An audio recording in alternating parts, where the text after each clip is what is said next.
Today, I would like to talk about the restrictions on the singularity content of a Fano polygon. Now, the word here that might startle is singularity content. This might be unfamiliar to a lot of you. And this is a combinatorial property of a Fano polygon that describes some of the geometry on the corresponding toric Fano variety. And the idea of this talk is going to be to study this singularity content, and we'll see a lot of fun combinatorial arguments based around this, and from those arguments we'll deduce some geometric content or some results, and it should be a nice talk for a Friday afternoon, I hope. So the contents are as follows. So the origins of this project come from an application of mirror symmetry. This was a mirror symmetry for Fano manifolds that was introduced by Coates, Corti, Gulkin, Golishev, and Kasprzak. And the idea was that it associated to a Fano manifold a mirror dual Laurent polynomial, and I'll go into that in a few more in more detail in a moment to motivate the problem. But the key thing is that this application of mirror symmetry led to an operation known as mutation, and the singularity content is a mutation invariant. As I say, the first section is going to give an overview of that. The second section will then go on to define the singularity content in all its glory, and in there we'll see how the singularity describes cyclic quotient singularities on the toric Fano variety. And we're going to see two different types of cyclic quotient singularities. So as I say, this is the central definition at play in the talk. And then in the final section, we go on to create combinatorial restrictions on the singularity content via three different methods. And we're going to translate results we get back here on the singularity content to algebraic geometry. So diving into the first section, as I say, the motivation for this whole talk comes from this application of mirror symmetry for Fano manifolds. And this picture summarizes the whole project or the whole program very nicely. So the idea is that we start with a Fano variety that we assume to be smooth. And as I say, the mirror symmetry tells us how to associate a mirror dual Laurent polynomial. More technically, we require that the regularized quantum period of the smooth Fano variety, so this is a property from Gromov-Witten theory, which in some sense counts curves on our variety, and this regularized quantum period has to be equal to the classical period of the mirror dual Laurent polynomial. Once we've got our Laurent polynomial, we can take the Newton polytope. The Newton polytope is found by thinking of all the exponents of the different terms in our Laurent polynomial as vectors, and plotting these in a lattice and taking the convex hull of those finite set of points. So for the polynomial say here, we'd be looking at the convex hull of the points 1, 0, 0, 0, 1, 0, 0, 0, 1, and -1, -1, -1. We can take the Newton polytope, and what we get is a Fano polytope. So this is a polytope that satisfies a number of technical conditions, such as it has to contain an origin, the vertices have to be primitive, that is, they've got co-prime coordinates, and it has to be full dimensional within the lattice we're working in. And then via well-known methods in toric geometry, we can go from this Fano polytope to a toric Fano variety and come back around full circle. It's conjectured that this toric Fano variety will admit a very particular deformation known as a QG deformation. And a QG deformation is a deformation that preserves the numerics of the anticanonical divisor. And as I said, it's conjectured that this toric Fano variety that we obtain will QG deform back to the original smooth Fano variety. This program then, the idea is that by studying these Laurent polynomials and obtaining classifications at different areas of this diagram can be used to work backwards and obtain Fano classifications. This has been hugely successful so far. The program was launched and initially showed that we could recover the classification of three-dimensional smooth Fano varieties. And there's also been other results that have been found since then using this program. For example, a lot of classifications of del Pezzo surfaces with a very particular collection of singularities has been proven. And the ultimate aim of this program is to move to 4 dimensions to classify the 4-dimensional smooth Fano varieties. There are a few drawbacks. So as I say, we can start off with a smooth Fano variety here, but we are not guaranteed that this toric Fano variety is going to be smooth. And indeed, this application of mirror symmetry is going to introduce singularities at this level. And these singularities are cyclic quotient singularities, which I already mentioned. And we're going to study them in more detail soon. And the other thing to bear in mind is that this choice of Laurent polynomial, that is mirror dual to our original smooth Fano, is not unique. There is certainly going to be more than one choice here, and a different choice of Laurent polynomial or mirror dual will result in a different Fano polytope, which will result in a different toric Fano variety. And this choice is something we would like to understand much more. And in fact, this is where the operation mutation comes in.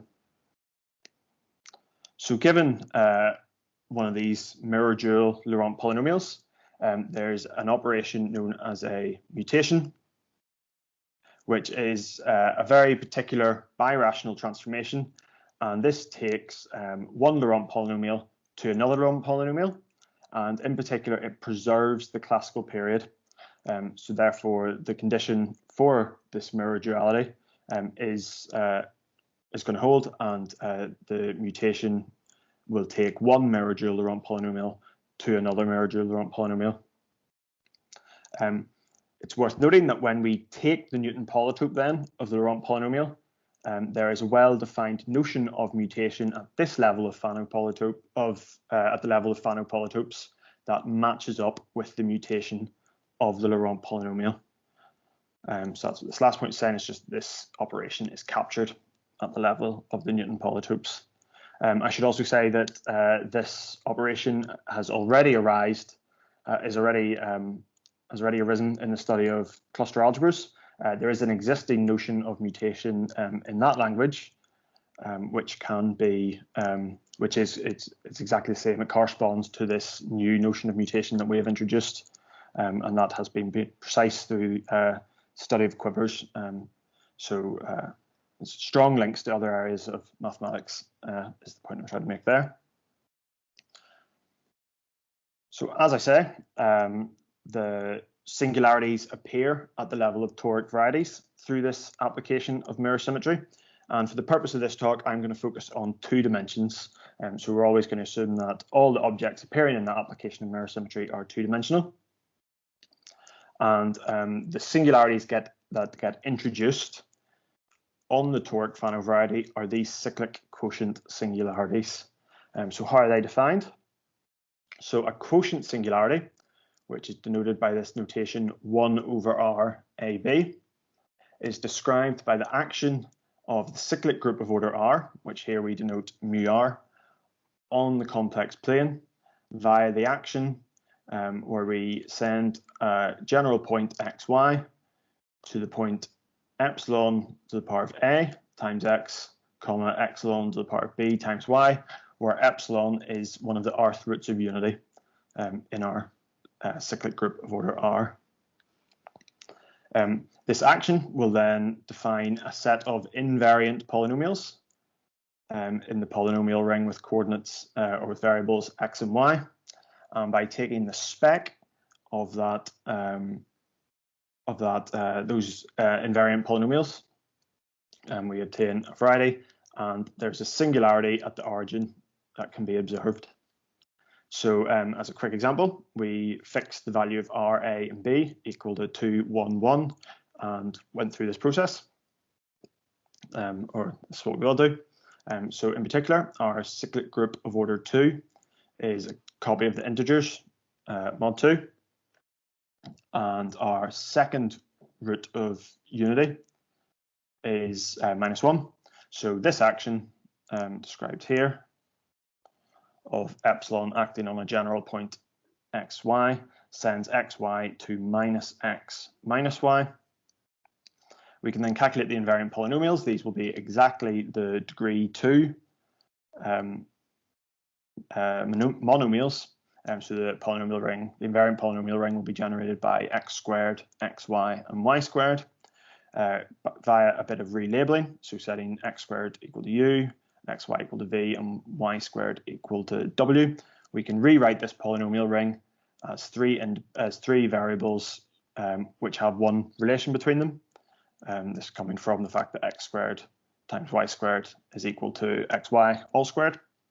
And the spec then is going to give us this variety of the vanishing of the polynomial uw minus v squared inside the complex 3 space with coordinates u, v, and w.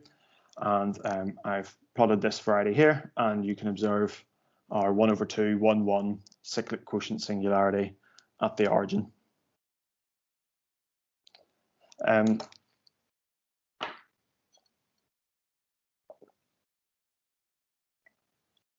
So the beauty here is that the combinatorics of the toric of the Fano polytope describe these cyclic quotient singularities for us. So it's well known in toric geometry that a cone describes a patch of the corresponding variety, and these patches will contain a cyclic quotient singularity, and this quotient singularity is described entirely by the combinatorics of the cone. So here we have an arbitrary cone. What we're going to do is we're going to label the two primitive ray generators. So it's a two-dimensional cone. We've got two one-dimensional rays. We can label the two ray generators V0 and V1. We can also choose then a point inside our fundamental domain of the cone a point inside the parallelogram generated by V0 and V1, and we pick a point in this parallelogram that will generate all the points in the parallelogram under addition modulo the action of V0 and V1. So here we've picked out W, and by finding some relation between W, V0, and V1 of this form, so some multiple of W should equal some element in the linear span of V0 and V1, tells us the entries of the quotient singularity that the cone is defining. So in this particular example, we can see that V0 is -1, 3, V1 is 1, 3, and W will have 0, 1. And we can see that 6 times W will equal the addition of V0 and V1. So this particular example is showing a 6, 1, 1 cyclic quotient singularity, or quotient singularity rather. So I've accidentally said cyclic quotient singularity a few times instead of quotient singularity. What do I mean by a cyclic quotient singularity? Well, a quotient singularity is cyclic if it satisfies this condition, that the GCD of our variables R and A and that the GCD of R and B are equal to 1. In this case, we can do some basic manipulation. So I'm going to assume that the GCD of A and B and R is equal to K. So we can introduce two new variables, C and R, coming from dividing A plus B and R by this GCD K. And the cyclic quotient singularity can, by substitution, can be rewritten then in this form with the variables K, R, and C appearing. And this is the form that we're going to assume that all our singularities are going to appear in. So having got a cyclic quotient singularity, Collar and Shepard-Barron then define two different types of cyclic quotient singularity. Now, this definition was motivated entirely by geometry and by the deformation theory of these singularities. but they come with a really elegant algebraic description, and that's very easy to describe. So first of all, we have first type of cyclic quotient singularity is a T-singularity. And a T-singularity is defined by having the property that the variable r that's appearing divides k. So we can see the r and the k from the definition of the cyclic quotient singularity. If r divides k, then we're working with a T-singularity. And the significance of the T-singularity is that one of these QG deformations that appeared in the mirror symmetry application can be used to smooth away the T-singularity. In comparison, if k is less than r, then we're working with an r singularity. Here r is standing for rigid, and this is because this cyclic quotient singularity cannot be smoothed via QG deformations. One other type that I would bring your attention to is if r is equal to k. So this is in the T-singularity case, since r divides k, but this is a particular type of T-singularity known as a primitive T-singularity. And the significance of this is going to arise in the definition of the singularity content.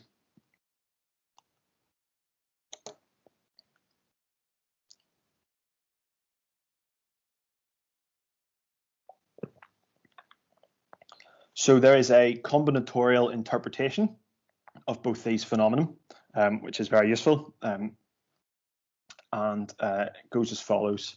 So we have our cone, which we're going to call C, and we can take the hyperplane, the unique hyperplane, through the two primitive ray generators, and this is known as the spanning edge of our cone, and we're going to denote that by E. And we're going to define two properties of this spanning edge E. Firstly, the lattice length, which is the number of lattice points along the edge minus 1. So in this first example here, we can see that there's 1, 2, 3, 4, 5, 6, 7 lattice points. So we're going to have for this cone that the lattice length is equal to 7 minus 1, 6. And we're going to have the lattice height of the cone, or the lattice height of the spanning edge, is given by taking the inward pointing normal of the edge, so that is the normal perpendicular to this hyperplane, and which is pointing towards the origin, and taking the dot product of that with any point on the edge, and the absolute value will then give the height. So in this example, our inward pointing normal is going to be given by 0, minus 1. This will technically belong to the dual lattice, so this is a slightly misleading picture. But by evaluating 0, minus 1 with any point on this edge, so for example, the point 2, 3, and taking the absolute value, we're going to see that this edge has height 3. And subsequently then, very similar to the definition of T-singularities and R-singularities, if H, the lattice height, divides the lattice length, then the cone is describing a T-singularity. Alternatively, if the lattice length is less than the lattice height, then we're describing an R-singularity. And as before, we have, in the case where the lattice height is equal to the lattice length, we're working with a primitive T-singularity. So I'm guessing these are not the same as K and R from before. Otherwise, you would have used the same notation, right? Yes, exactly. Yep. So what, is there a huge difference, or can you just obtain them from one another very easily? So, good question. So this K times R is going to end up being the number of points, the area of the parallelogram spanned by the 2 points, the 2 points here. So I'm not sure about K and R from H and L straight off the bat, but that's not to say that there isn't something that I've missed somewhere along the line. carrying on, we're then ready to define the singularity content. And the reason that this comes about is the motivation behind this. The eagle-eyed among you may have noticed that the two conditions that I mentioned earlier, that R divides K or that K is less than R, are not exhaustive. And we want to deal with the general case and get a much greater understanding. And the point of this slide is to define the singularity content for one of these cyclic quotient singularities. So the way we're going to do that is we're going to take our values K and R from the definition of the cyclic quotient singularity. And by the Euclidean algorithm, there's going to exist uniquely two integers, positive integers, or non-negative integers, sorry, n and k naught, defining this equality, that k is equal to nr plus k naught. If k naught was equal to 0, then we have, this would imply that R divides K, and we have a T singularity in this case. Alternatively, if n was equal to 0, then we have that K is less than R, and we have an R singularity. But we want to deal with the case of both n and k naught being non-zero. And the way this ends up working is that the variable n, or the constant n, sorry, is corresponding to n primitive t parts of the cyclic quotient singularity, and these can be smoothed away. So in some sense, this nr is corresponding to the t part of the cyclic quotient singularity. And if there is no t part, then we have one of these R singularities. And the k naught is corresponding to the R part. And if we have no k naught, then we're working with a pure t singularity. So we can smooth away these t parts, and we're left with the definition known as the residue, which is the smoothest possible guy that we can get from our original cyclic quotient singularity sigma. And we store this in a variable residue, which is the empty set if k naught is equal to 0. So that is if we're working in the t singularity case, and is this best possible smoothing if k naught is non-zero. We then define the singularity content of sigma to be the pair n and the residue. So that is the number of t parts and this residue that's left over after our best possible smoothing. Again, this has a perfect combinatorial interpretation at the level of our cone. So suppose we're in a case where the value of h, our lattice height, is smaller than our lattice length, but doesn't divide it. And what we can do here is, again, an application of Euclidean algorithm to find these unique n and r satisfying this equality. And we can use this equality to motivated by this equality, we can subdivide our cone C into a number of subcones so that we have subcones C1 to Cn. Oh, I should pick a different color.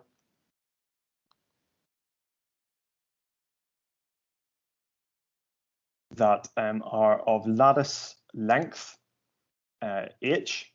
So you can see here our height is going to be 3 again, and the height of C1 and C2 is 3 in both instances. And then we may have some subcone at the end of lattice length R. So does the residue itself have to be an R singularity or no? The residue will be an R singularity. So it could be that R is equal to 0, in which case there will be no R singularity left over where the cone is going to be. Right. Pardon, sorry? Yeah, then the thing is the empty set, right, in that bracket. Exactly. The residue will be the empty set, and the original cone will be describing a T singularity. But in the case that R is non-zero, there will be a cone left over with this lattice length R, and that will be describing an R singularity. It will be a cone where the lattice length, or subcone where the lattice length is less than the height. So this is one of the R cones that we saw before, and this will be describing a QG rigid cyclic quotient singularity. So I should say that this subdivision is completely independent of choice. The geometric interpretation that we get from that does not depend on how we choose to subdivide these up into subcones. And for a general cone, then we're left with these T cones, C1 to Cn, and some R cone at the end, which is corresponding to our residue from the cyclic quotient singularity that the whole cone describes. So motivated by this, we can define the singularity content of a Fano polygon. So the way this works is we take our Fano polygon, we label the edges clockwise, E1 to EK, so we've got K edges. Each one of these edges will define a cone as by taking the positive span of the edge. So alternatively, this EI is the spanning edge of the cone CI, and each one of these cones will then correspond to one of our cyclic quotient singularities. We can then treat the cyclic quotient singularity as per the last slide and calculate the number of primitive T parts and the residue of that cyclic quotient singularity. And maybe important to remember that this Ni can be very easily read off the cone, the residue. There's a bit of work, but we've seen how to calculate the cyclic quotient singularity from a cone. So this can be done when we identify the R cones in our Fano polygon. And then having got this singularity content for each of the cyclic quotient singularities in our polygon, we define the singularity content to be the sum of all the primitive parts. So this is the total number of primitive parts across our entire polygon. And then a set known as the residual basket, which is cyclically ordered and contains all the residual singularities across each edge. So it could be that some of these are empty, but we'll obtain up to K R cones when we divide up each edge of the polygon, and these correspond to an R singularity, and our basket contains this collection of residual singularities.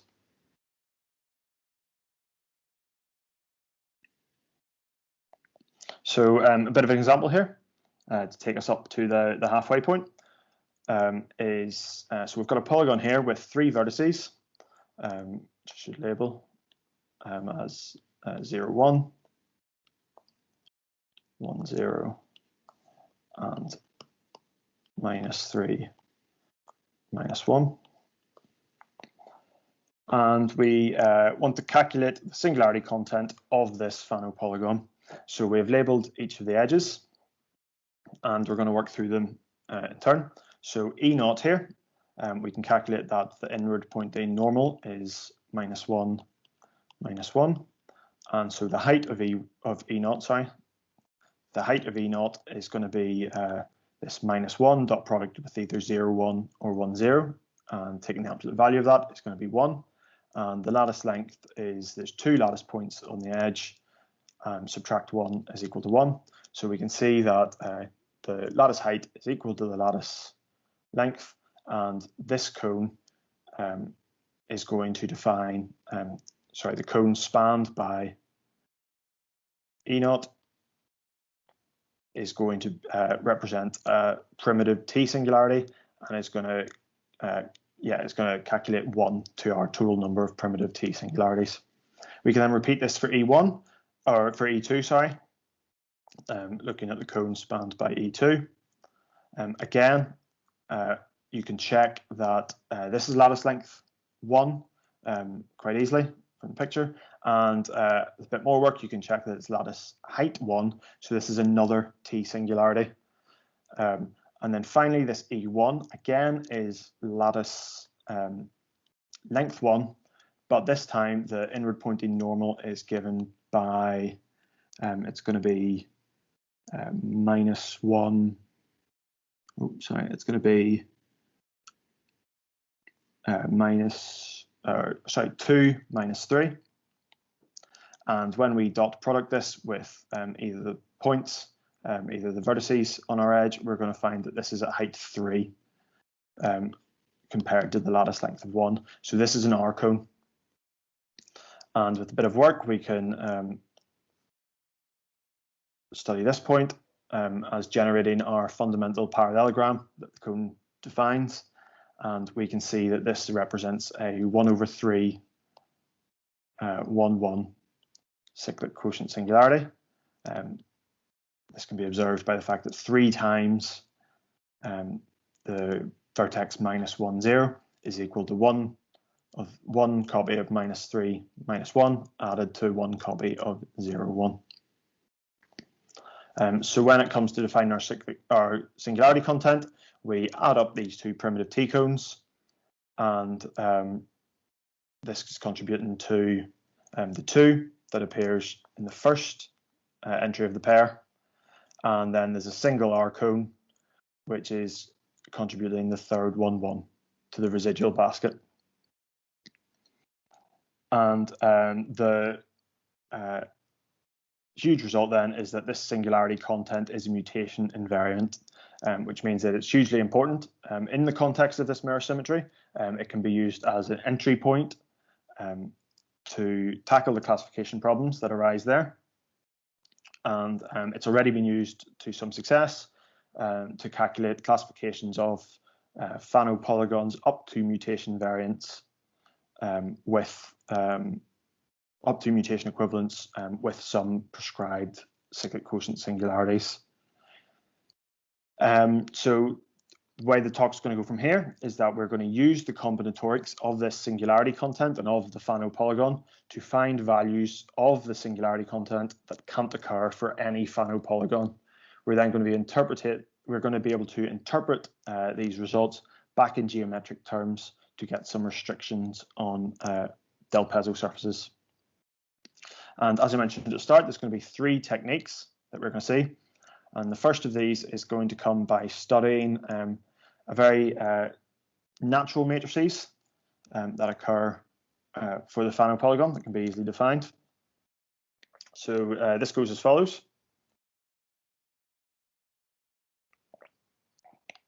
Starting with our Fano polygon P, we will label our vertices V1 to Vk, and there will be a collection of cones for our Fano polygon, where Ci is defined by looking at the line segment, joining Vi and Vi plus 1, and taking the positive span over that line segment, over that edge. And we then define a collection of matrices, subscript I for I in 1 to k. I should mention that we may be considering all the indices here modulo k. And Mi is defined to take the 2 vertices, the 2 coordinates Vi and Vi plus 1 to the next pair of coordinates. So that is, it takes Vi to Vi plus 1 and Vi plus 1 to Vi plus 2. So by first year undergraduate linear algebra, this matrix Mi is really lifting up the cone Ci and placing it on top of Ci plus 1. And we then get a resulting identity that composing all of these matrices in turn, we'll start off with one cone, we'll lift it to the next, lift it to the next, and this will, by applying all these matrices Mi, we will do a complete rotation of all the cones in the polygon, and we'll get back to our starting point, to our identity. So we have this equation below, and it's this equation that we're really going to exploit to try and obtain some restrictions on the singularity content.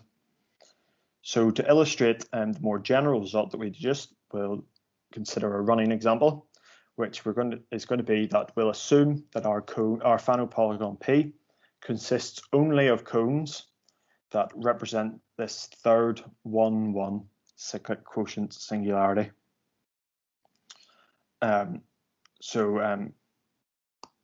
example, we will accept cones that are up to a change of basis equivalent to the cone generated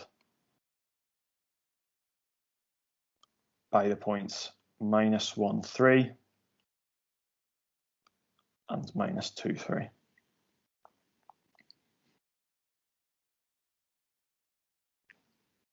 So it's worth saying then that one of the impacts this will have is that because all of the cones are corresponding to 1/3 1/1s, that each of the cones will have the same, the determinant of the two primitive ray generators of every cone will equal 3.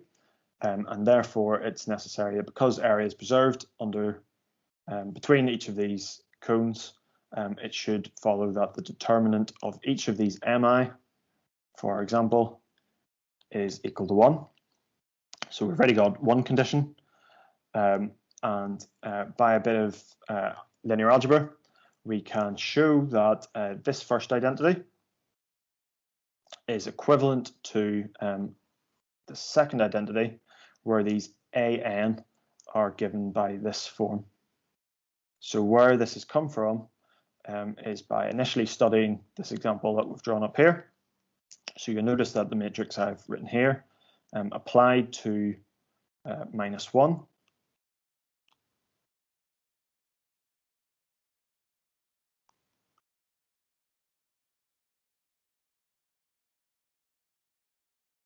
will equal, by a quick calculation, the -1 times 6n minus 1 will go to 6n plus 1. Subtract 3 times this term is going to be subtract 6n minus 3, and we're going to get -2. And then you can also check that the second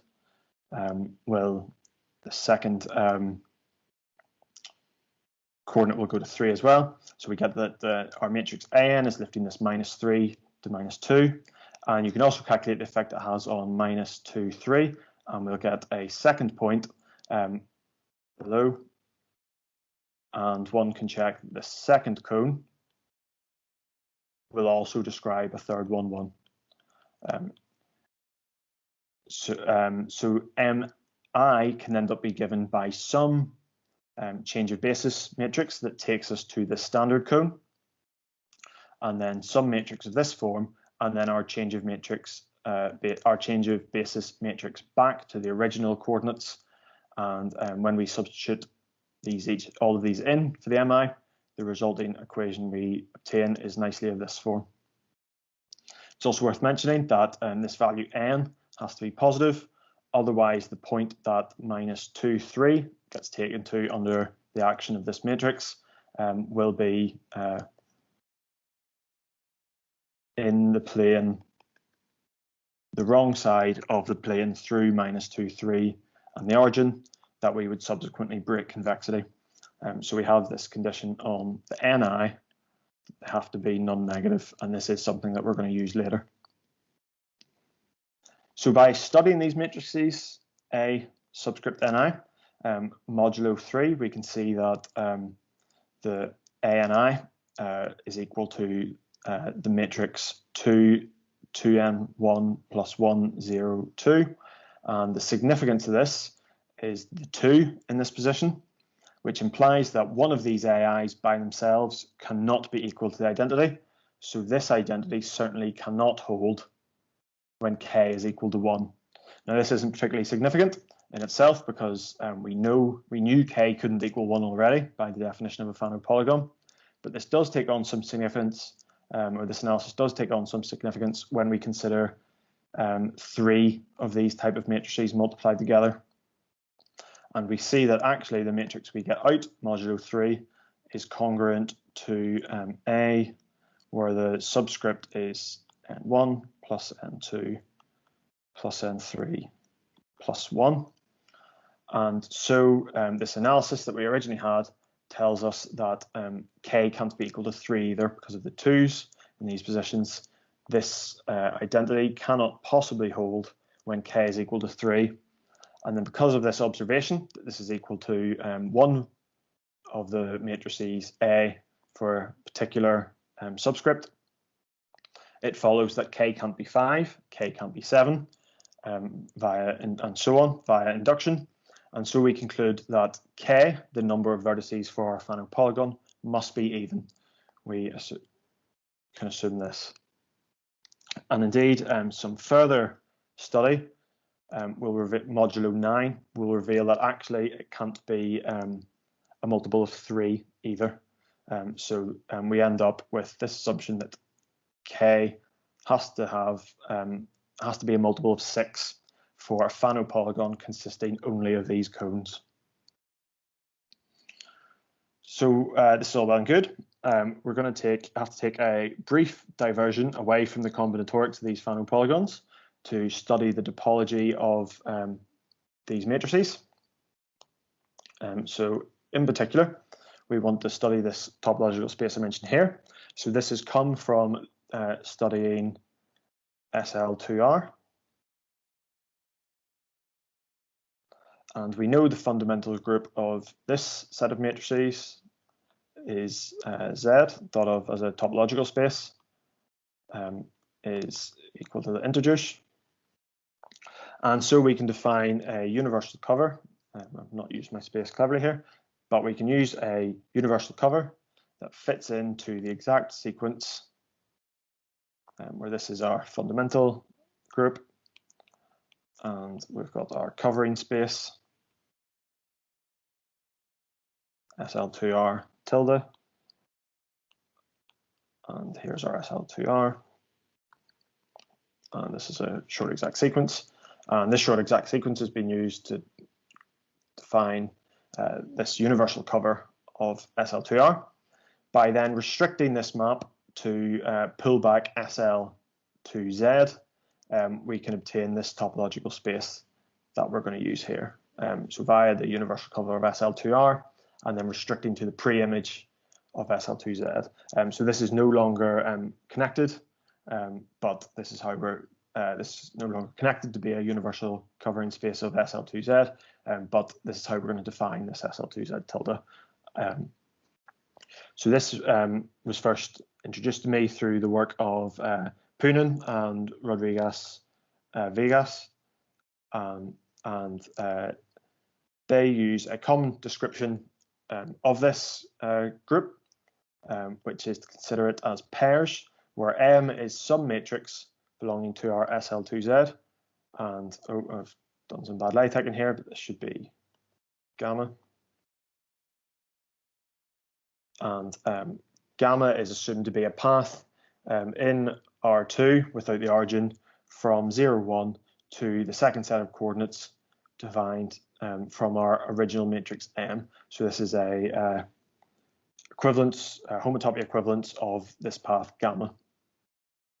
This space, this topological space, then has a group structure where we can compose two entries of our space via multiplying the two matrices M1 and M2 and concatenating our two paths. So this star is standing for concatenation.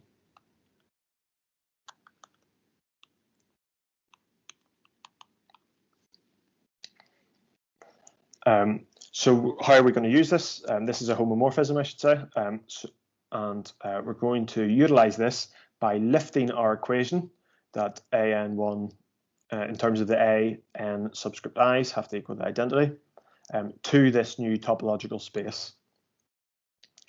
So in particular, we're going to equip each of the a n with the trivial straight line path, and look at that homework. Oh no, I've already mentioned that.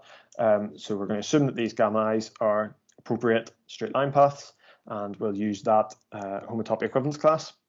And the composition of these should then equal the right-hand side, that is the identity matrix, and the paths together concatenated will make an anti-clockwise loop around the origin. So we're going to, having lifted our equation or our condition on the Fano polygon to this new space, we're going to use this equation to create restrictions. And this paper that I refer to, in particular, defined a homomorphism from this topological space SL2Z tilde to the integers, which acted as a winding number. So this paper was showing different proofs of the 12 lattice point theorem. So that is that the number of interior points of a Fano polygon and the number of interior points of the dual have to add up to be 12. And the paper shows 4 different proofs of this theorem, and one of these was involved modular forms and deduced this homomorphism, which acts as a winding number. To be consistent, this winding number takes of a loop, the winding number of a loop, to be consistent with existing theory. It takes the value 12 under this map phi. So we were able to conclude that phi applied to the right-hand side of our equation, so that is the identity in an anti-clockwise loop, must be equal to minus 12, since it goes around the origin once. They also deduced that the generators for SL2Z, so that is the two elements where the matrices is given by 0, minus 1, 1, 0, and we then have some trivial path, the straight line path as usual, and t tilde, which is given by 1, 1, 0, 1, and again some straight line path. These generate our topological space, SL2Z tilde, and we also understand how these evaluate under the homomorphism phi, and by exploring this, I was able to calculate that phi applied to our A subscript ni with our trivial path has to be equal to minus 2 minus ni, due to the fact that this will generate the topological space SL2Z tilde thought of as a group. So then I apply this homomorphism phi to our identity, and we get on the left-hand side this sum of ni, minus the sum of the ni minus 2 times the k, and on the right-hand side we get this 12, and by manipulating this equation we're left with this as follows. Now, by analysing this equation and recalling that we, by the convexity of the Fano polygon, we required that ni is greater than 0, and that k had to be a multiple of 6. We deduced that the only possible solution here was that k was equal to 6 and each ni was equal to 0, and there's one possible Fano polygon satisfying these conditions, and this matches up with existing classifications that are known for the Fano polygons with only third 1-1 cyclic quotient singularities. And indeed, all these arguments that I've seen can be generalized to arbitrary r instead of just taking r equals 3. And the result is that we found that we could deduce an equation similar to above, but for r being equal to 5 or more, for 5 being greater or equal to r being greater or equal than 5, there were no solutions to the equation, and we conclude that there were no Fano polygons with this singularity content. Translating this back into algebraic geometry, this is equivalent to the fact that there are no del Pezzo surfaces that admit a toric degeneration have topological Euler number 0. This is coming from the 0 primitive T singularities, and whose singular locus consists of these isolated cyclic quotient singularities. So some light-hearted combinatorics leading to this result in algebraic geometry. There are other combinatorial techniques, but due to time constraints, I maybe don't have, I'm not able to go into full detail for all of them. But the second area we looked at was integer geometry, which I studied from Karpenkov's book, Geometry of Continued Fractions. And this is study of integer geometry and links in continued fractions. So we've got two basic definitions here. That of an integer triangle, which is a triangle where each of the vertices are integer points. And we define the lattice area of this triangle to be equal to the index of the lattice generated by the two vectors AB and AC inside the lattice Z2. So you can see for this example, the vector from AB and AC will generate a lattice of index 6 inside Z2. And so this is what we say the lattice area of our triangle is. Alternatively, if we have an integer angle, so that is an angle that is based at an integer point and whose two rays also run through integer points, the lattice sine of that angle is defined to be the lattice area of the triangle defined by all these three lattice points that appear in the definition of our angle, divided by the lattice length of the two segments running between AB and AC. And this is used to define the lattice sine of our initial angle. So this is independent on, you can see here we've not chosen A as the first vector we pass through this ray, but actually this definition of lattice sine is independent of that. And should also say that it's independent of orientation. If we switch the roles of A and C here, the lattice sine wouldn't change. So a key object that I then utilize in intergeometry are these broken lines. And a broken line is the union of a finite number of line segments, with each line segment running between a pair of integer points. And we say that one of these broken lines is O broken or origin broken if the origin does not belong to the lattice line and each line segment is of lattice height 1. So for example, you can see the segment running between A1 and A2 will have inward pointing normal 1, 0. And when we dot product that with either A1 or A2, we'll get that the value 1 comes out, and this is true of all the line segments in this O broken line. To an O broken line, we associate what is known as the lattice sine length sine sequence, which is a sequence of integers, and these are defined as the alternating lengths and sine, the lattice lengths and the lattice sines of the O broken line as we traverse it. So we can start off with A0, and we'll look at the lattice length of this line is 1. We'll then measure this angle, and the lattice sine of this angle will end up being -1. We then measure the lattice length of the next edge, and this is equal to 2. We then measure the angle, equal to 2, and finally the length.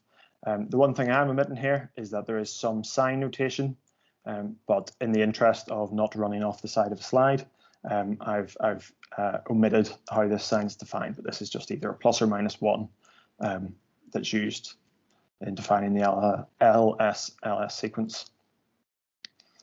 So there's a construction then in intergeometry known as a sail, and a sail in intergeometry to me was a cone, and we can associate an O broken line to one of these cones or to one of these sails or our cones, which is taken by looking at all the points, all the integer points in the interior of the cone, and treating the boundary of the convex hull of all those points as our O broken line. So you can see here we've got the cone in blue, and we have taken the boundary of the convex hull of all the integer points inside, and this is defined an O broken line. So because of this, I've associated an LS sequence to any cyclic quotient singularity. So by starting with our cyclic quotient singularity, we know this corresponds to a cone. The cone will then correspond to one of these O broken lines via this above construction, and we can take the LS sequence of that broken line. So this wasn't new, but what so I should say one observation that we made at this point was that the sum of the LS sequence was equal to the Gorenstein index of the cyclic quotient singularity, but this was actually just a coincidence. This didn't generalize, and a counterexample of this was a 1/915 cyclic quotient singularity. So where I went from here is that I used that a Fano polygon can then have an LS sequence. So this was the new idea that was brought to the table. And this was done by decomposing our Fano polygon into its cones. Each one of these cones will then have an LS sequence, and we can glue these broken lines together at each vertex of the Fano polygon. So you can see here we've got the Fano polygon. So this is actually an example that we saw earlier. This was the unique cone which had 6 1/3 1 1 cyclic quotient singularities, and we have taken the broken line, for each of those cones and glued them together to create a broken line for the polygon and therefore an LS-LS sequence.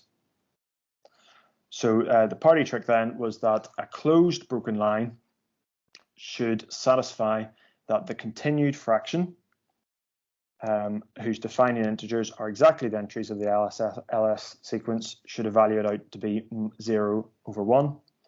And we should then have this for the polygon, and we can check this for the above example that this doesn't indeed hold. But however, this means that if we had a Fano polygon with 3 cones representing a different cyclic quotient singularity each time, this particular example I'm going to focus on is that we've got a 1/r1 1 1, 1/r2 1 1, and 1/3 1/r3 1 1, that by substituting the LS-LS sequences for each of these 3 cyclic quotient singularities, we should be able to obtain some solution, if the polygon was to exist, to this identity. The MI here are the angles that are coming from gluing together the cones, the angles of the broken lines at each of the vertices. And I managed to prove that there is no possible values for these MI that this equation holds. And the conclusion was that there's no Fano polygon with this singularity content, and therefore we've got a corresponding result in algebraic geometry, that there's no del Pezzo surface that admits a toric degeneration, whose topological Euler number is 0, and whose singular locus consists of the 3 points that appear in our singularity content. So I have a few more slides which use modular sequences, but I'll not go into them. But the final result that was obtained in this section, this was joint work with Akihiro. This final section was joint work with Akihiro Higashitani from Osaka University. And by studying unimodular sequences and generalizing to an R-modular sequence and using the expression of the winding number in this language, we were able to construct some new results. And that was that we classified exactly the Fano polygons made up of one type of cyclic quotient singularity of Gorenstein index R. And we found exact conditions for when such a polygon exists. So maybe you'll note here that the case we've already seen earlier did arise. It seems to be exceptional in some sense outside of the other polygons that appeared. So here we've got 6 1/3 1 1s, which we saw earlier. And there's also none for k equals 5. So apologies that I had to skip over those last few slides. But I think I'll end my talk there. Hopefully I've illustrated sort of how these fun combinatorial arguments can be used to get geometric results. And yeah, thank you very much for listening.